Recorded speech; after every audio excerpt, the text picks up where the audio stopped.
Yan yung Mikawayan na biyahe. Oo, yun yung hinahanap ko nung nakaraan. Hindi ko makita ko sa ng paradahan.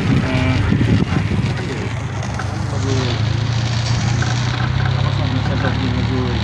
Hindi yata nyo. Yan yata yung pan-dredging. Nag-rating nila. Pipe Mas well. madalaki Yan yung pang ano ng draga, di ba? Pang ano yan, pang hukay. Okay lang ba? Pang palaanin yan. Parang kukuha ng buhangin sila rin. Umiigo. Ganun na yung pinatambak mo, di ba? Yung karamihan yan kuya, yan sa airport ng Bulacan, galing ng Zambales, Cavite. Ang tinuwang Buhangin. buhangin. Ang balit, tsaka Cavite. Doon sila nagdi-dredging.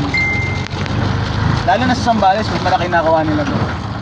Lalaking barko doon. Parang sa nakaraan sa ano,